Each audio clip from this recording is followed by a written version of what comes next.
Hello दोस्तों, motivational tales में आपका स्वागत है। दोस्तों, आज की कहानी का टॉपिक है इंसानियत।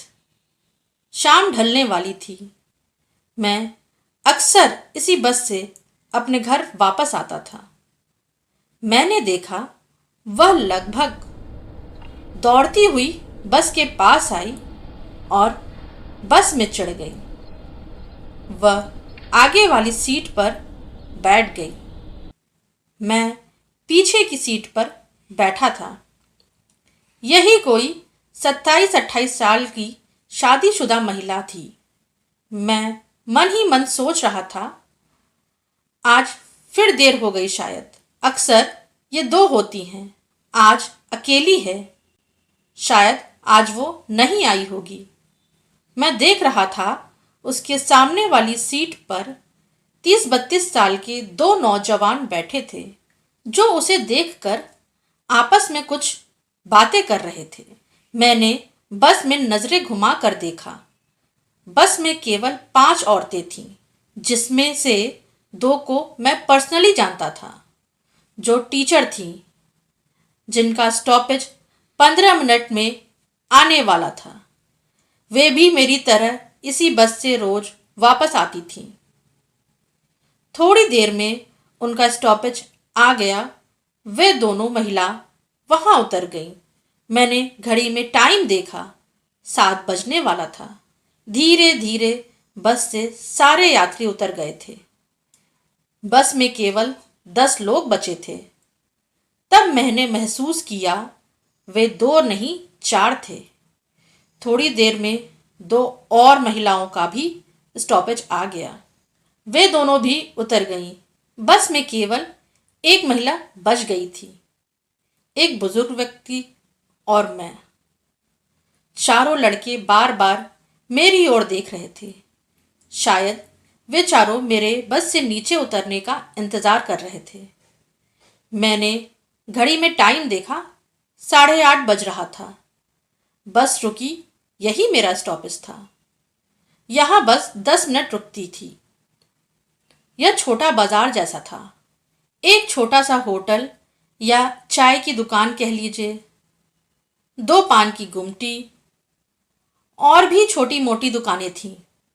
लेकिन वे सब 8 साढ़े 8 बजे तक बंद हो जाती थीं। यहीं एक चाय की दुकान और पान की गुमटी अभी तक खुली रहती थी। मेरा घर यहाँ से थोड़ी दूर पर था। रात में कोई वाहन नहीं मिलने के कारण मैं यहाँ से पैदल ही धीरे धीरे चलता हुआ अपने घर चला जाता था। कई बार कोई जान पहचान वाला मिल जाता तो उसके साथ गपशप करते हुए मैं यहीं रुककर चाय पीकर रात के 9 बजे तक घर जाता था। लेकिन आज कोई जान पहचान वाला नहीं मिला था। फिर भी मैं चाय की दुकान पर आकर खड़ा हो गया। मेरा मन अनजाने डर से आशंकित था। हालांकि ये मेरा वहम भी हो सकता था, क्योंकि उस महिला को घूरने के अलावा अभी तक कोई और हरकत नहीं की थी उन चारों ने। फिर भी मन क्यों आशंकित था, पता नहीं। इसी उधेड़-बुन में मैं वहीं चाय की दुकान के पास बेंच पर बैठ गया। मैंने देखा वह बुजुर्ग आदमी भी यहीं उतरकर अपने रास्ते चले गए। शायद उन्हें यहीं आसपास ही जाना होगा। मैं भी अपना बैग उठाकर अपने घर चलने की सोच ही रहा था कि मैंने देखा वह महिला धीरे धीरे चलती हुई मेरे बगल में आकर खड़ी हो गई। उसके चेहरे पर डर और घबराहट साफ दिखाई दे रही थी। मैंने 2 चाय लाने का ऑर्डर किया। उस महिला ने कुछ नहीं कहा, चुपचाप चाय का कप लेकर वहीं बेंच पर बैठ गई। फिर शुरू हुआ बातों का सिलसिला। मैंने पूछा, आज आप अकेली हैं? आपकी सहेली नहीं आई है क्या? उस महिला ने जवाब दिया, हाँ, आज वो नहीं आई थी। आपकी बस छूट गई थी क्या? उसने धीरे से कहा, हाँ, आप टीचर हैं? उसने हाँ में सर हिलाया। तभी बस कंडक्टर ने आवाज लगाई। वह बस में जाकर बैठ गई। मैंने देखा वे चारों लड़के भी बस में चढ़ रहे थे। मैंने चाय के पैसे दिए और न जाने किस भावना में बहकर अपना बैग उठाया और दोबारा से बस में चढ़ गया और उस महिला की सीट के पास जाकर पूछा, क्या मैं यहाँ बैठ सकता हूँ? उसने सर उठाकर मेरी ओर देखा और हंसकर बोली, जी बिल्कुल। मैं उसके बगल वाली सीट पर बैठ गया। बस अपनी रफ्तार से बढ़ने लगी। तभी उन चारों में से एक लड़के ने बड़े ही भद्दे अंदाज में जोर से बोला, बस में ही सेटिंग हो गई क्या?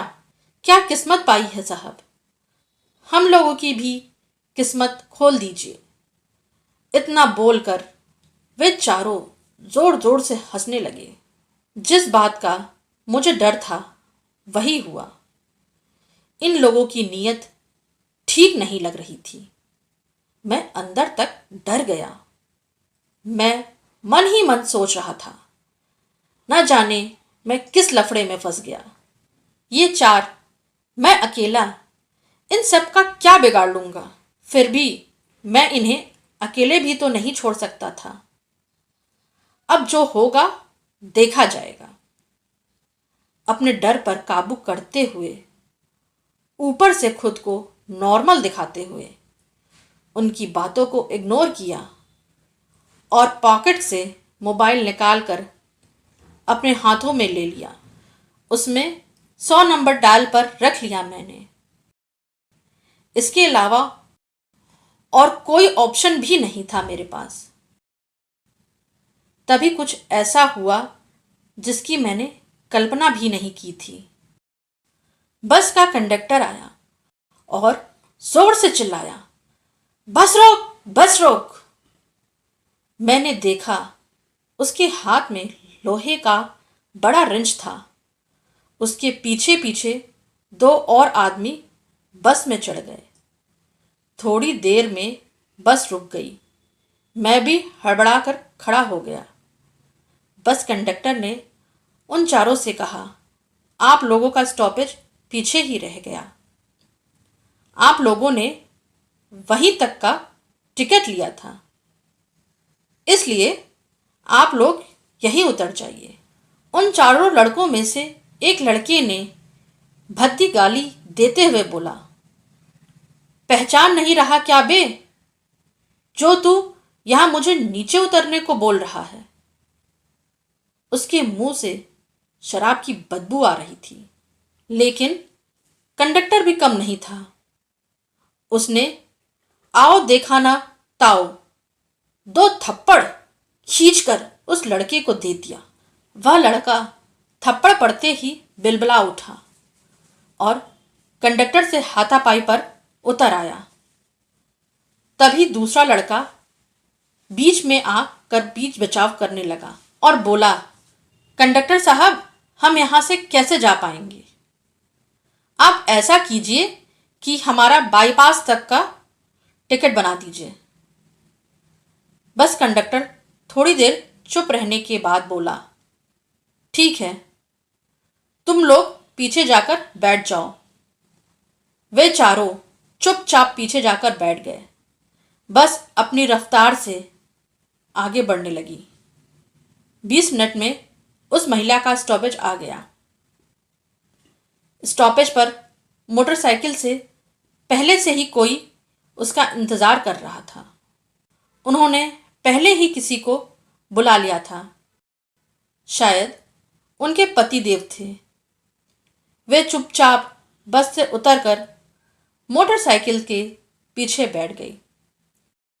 उन्होंने मुंह से तो कुछ नहीं कहा, लेकिन उनकी आंखों में कृतज्ञता के भाव साफ झलक रहे थे। मैं भी बस से नीचे उतर गया। यहां से मैं अपने घर कैसे जाऊं, ये सोच रहा था। क्योंकि वापसी के लिए कोई वाहन मिलेगा इसकी उम्मीद नहीं थी। किसी को मदद के लिए बुलाना पड़ेगा। यही सोचकर मोबाइल निकालकर दोस्त का नंबर डायल करने लगा। तभी मुझे जानी पहचानी आवाज़ सुनाई पड़ी। मैंने पीछे मुड़कर देखा तो वही बस कंडक्टर मोटरसाइकिल से था। बोला, बैठिए सर, मैं आपको छोड़ता हुआ अपने गांव चला जाऊंगा। मैं चुपचाप मोटरसाइकिल के पीछे बैठ गया। मैंने उस कंडक्टर से कहा, अरे भाई, तुमने तो आज कमाल कर दिया, लेकिन तुम्हारा तो रोज का आना जाना है, कल को कुछ हो गया तो? उसने हंस कर कहा, अरे सर, ऐसे ऐसे 2-4 लोगों से तो हमारा रोज का सामना हो जाता है। पैसेंजर को सही सलामत घर तक का पहुंचाना हमारा काम ही नहीं, हमारा कर्तव्य भी है। वैसे सर, आपको डर नहीं लगा? आप अकेले और ये 4? उसकी बात सुनकर मुझे हंसी आ गई। मैंने हंसकर कहा, डर किसको नहीं लगता भाई, डर सभी को लगता है, लेकिन वो कहते हैं ना, डर के आगे जीत है। मेरी बातें सुनकर वह कंडक्टर साहब भी ठहाका लगाकर हंसने लगे। थोड़ी देर में वह बोला, लीजिए सर, आपका स्टॉपेज आ गया। मोटरसाइकिल से नीचे उतरकर मैंने उसे धन्यवाद कहा और अपने घर की ओर जाने लगा।